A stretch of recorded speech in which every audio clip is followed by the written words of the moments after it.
here with Kevin Zion. And Kevin, you are a spiritualist medium, a healer, right? I am, yes. And a couple more things. And a few more things. Yes. Yes. How did you know that that you had an ability? Well, cut a long story short, I came to it really late in life, really. But basically, to cut the long story short, is when my father died, I found my father had died when I was 11 years old. Right. And I found him dead. And well, that must have been hard. yeah, it was. And from that point on, I started what I considered seeing ghosts. Right. Okay. So I spent my whole life seeing ghosts, and to a certain degree, thought that was pretty normal. And then And it didn't scare you?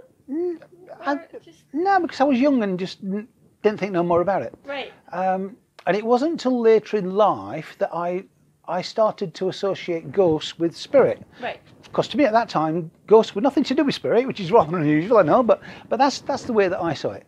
And then I met someone who was a medium. Yeah. And she said, have you ever been to a spiritualist church? And I said, no. And she said, well, you really ought to, because for whatever reasons. So I went, and it was really unusual. I popped in my local church, saw the door open one day, popped my head in to see what it was all about, and got invited to come back in the evening when there was a medium on. And at that point, if I'm really honest, I thought that mediums spoke 99% of what they said applied to 99% of the population. Right. So to me it was all fake, completely fake. And then I went back that evening and I met a gentleman, and this is my first time. Never met him before, didn't know anybody in the church whatsoever, and started off with a couple of little general bits. He came to me in the audience, a couple of little general bits, but from there it got so specific. And there were things what couldn't possibly apply to anybody else except me. And there's no way he could have known the things that he knew. And so that absolutely amazed me. And then he said, have you done this kind of work? And oh no, I ain't done that kind of work. And he said, from that point, I would like you to work with me on a one-to-one basis. Oh wow. And so that's how I got introduced to it. I didn't get introduced to it by sitting in a circle or anything like that. It was one medium who, right from day one, saw whatever it was he saw and said, you should come and sit with me. And so I did, and I just found that literally the first time I ever did it for anybody at all, any kind of mediumship, I was sat there, and this was in a circle. The first time I ever went, they said, give a message to that lady there. I said, no, I have to give a message. What's a message? How do I do that? And so basically, I gave the message, and all the way through I'm saying, I know it's a load of rubbish, but just bear with me. Just bear with me, because I've got to do it, because she's told me to do it. But it turned out that everything I gave, which wasn't general at all, turned out to be absolutely spot on. And so it was from that point, really, I thought, ooh, how peculiar. And it was from that point that it just developed from there, really. Simple as that. Wow. Nothing great or spectacular, or just as simple as that. So how long have you been doing it now? Ooh, about 7 years, I suppose. I have sat in circle since then with a couple of really good mediums. And so they kind of got me on the right path. And and just guided me slightly. But you will hear all the old stories about, to be a good medium you must have sat in circle 20 years, and there's all these kind of things go around, and I found that that's not the case at all. I'm not being big-headed or blowing my own trumpet or whatever. No. And I only do mediumship if somebody comes and asks me. I don't promote myself in any way. I just find I just say whatever's there, and it seems to work. It really is that simple. Yeah. Really is that simple. So when you're on platform, how do you see spirit? At first, I thought I was clairsentient. Okay, yeah. I thought I felt spirit. Yes. Until I was told, you hear spirit. And I said, I don't hear spirit. Yes, you do. And I said, no, I don't. Yes, you do. And it backed and forth. Yeah. And so she secretly videoed me. Right. Giving a message to somebody. And I was amazed to find that on the video, I was talking to the recipient of the message there, and then in the next breath, I was talking to someone there. And then I was talking back to them, and then I was talking to them, and then I was talking to them. And so she said, if you don't hear, who on earth are you talking to? And I went, I didn't know I did that. That's smart, yeah. And so I've since realised that I feel and I hear. I do see occasionally, but it's usually that fast that I find it difficult to pick up on. So you are, so it's clairsentience, Audience. audience. Clairvoyant, but very, very slightly. Everybody sees spirit differently. Yeah. It's I think it's basically you work with what you've got. Yes. If I'm really honest, I find clairsentient feeling spirit to be the most reliable one, because you can mistake what you hear. Yes. You can mistake what you see. Yes. But you cannot mistake how you feel. You either feel happy, or you feel sad, or you feel love, or you feel compassion, or you feel anger. You can't mistake feelings. So how does it feel when spirit is around you? Right. Okay. When spirit moves in, and this started right from day one. I feel as though the whole body has expanded, not become bigger, but you just feel bigger, and you feel as though you've filled up. Yeah. If that makes any sense. And that's how I know when I've got spirit with me, and that can happen at any time.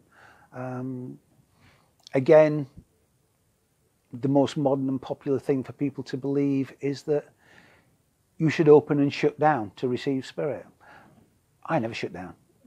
I have this thing that if they've gone to the trouble and the effort, it's not easy for them to communicate with me, then the least I can do is listen. And pass on what they want me to pass on. If it's not convenient to do it at that particular time, I always find that you can, even if you don't acknowledge at that moment in time, you still absorb what they want you to absorb, and then for some reason you give it. And it's when I'm working platform, I very often get all my information in the afternoon. Yes, they will speak to me all afternoon long, and I get all the information, and then I get on platform and I look at the people and kind of go, right, which bit belongs to who? But do they still come through then? Yeah, but not always. Sometimes I can just go, right, I've got all this in my head, which bit belongs to who? And so providing I just go, right, that gentleman there, I know this bit is definitely for you. And once you've given that bit and they've accepted that bit, from then it just rolls. And so you get the snippets in the afternoon and then they build on it. Yeah. But I think that's just getting your connection ready for working in the evening. If that makes sense. Yeah, that makes sense. Makes perfect sense. Because when I link in, well, it happened to me last week. I didn't have to meditate. Nothing. It just came like that. I do meditate a lot. Yeah. Even though I'm a Christian spiritualist minister, I do follow a lot of Buddhist meditation as well, and to a certain degree, I follow a Buddhist lifestyle as well, because I find the two intermingle really well. Yeah.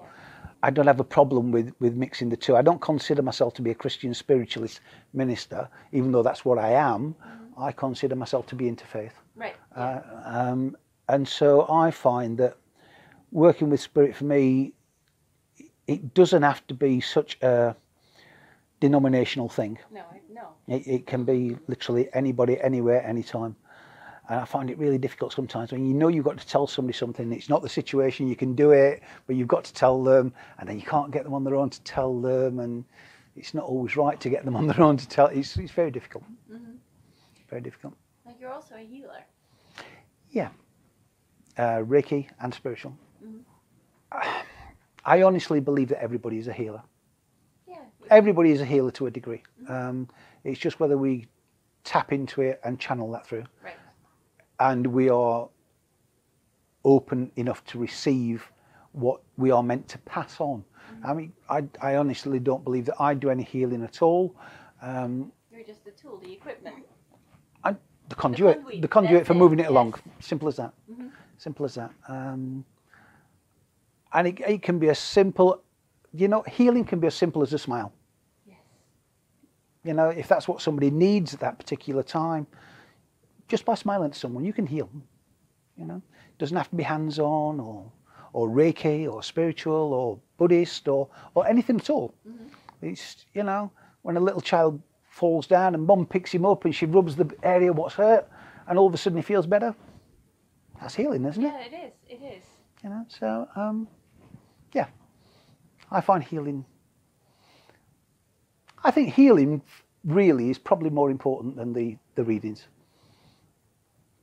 Yeah, because and it all falls into place together anyway. Yes, it does. And I always say once we heal, you know, we can move forward with our own lives. Absolutely. But then yet again, when you give somebody a reading, that also helps a person to move forward. Oh yeah, yeah, absolutely, absolutely. A reading in itself can be healing. Yeah.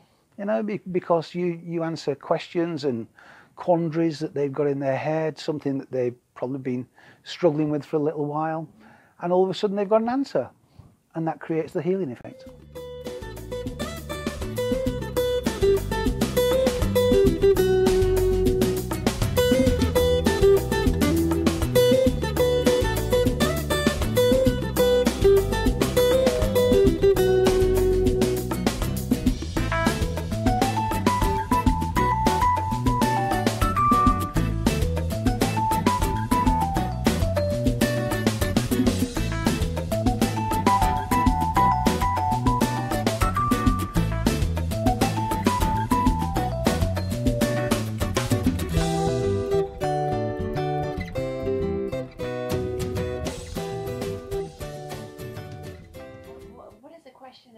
When people come to you, what is a question that they often ask you?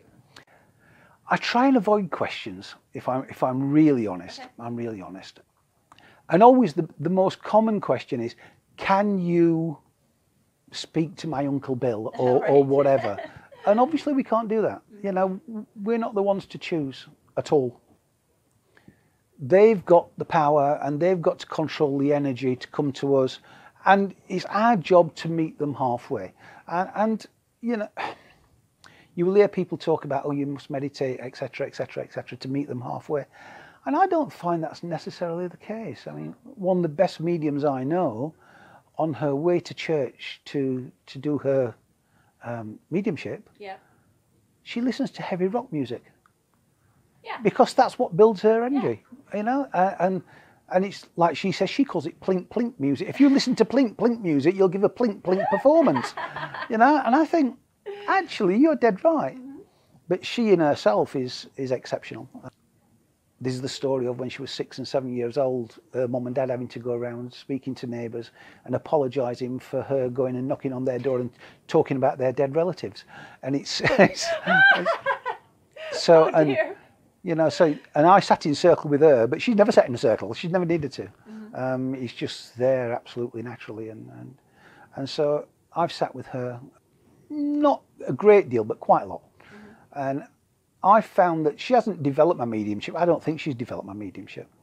But what she has done is she's guided me along how to use it, really. And I think that's the hard part. I think everybody could do it. I think everybody's a natural healer. I think everybody's a natural medium, but they've got to be guided how to do it. Yes. So do you give private readings? I do. If I'm asked, again, I don't promote it, but it's if I'm asked. Okay. Do you have any last words of advice for people? Not really, just go with the flow. Don't be scared when you hear all the stories about you must be, you must have sat in circle 20, 30 years before you can become a medium. I'm proof of the pudding that that's just simply not the case.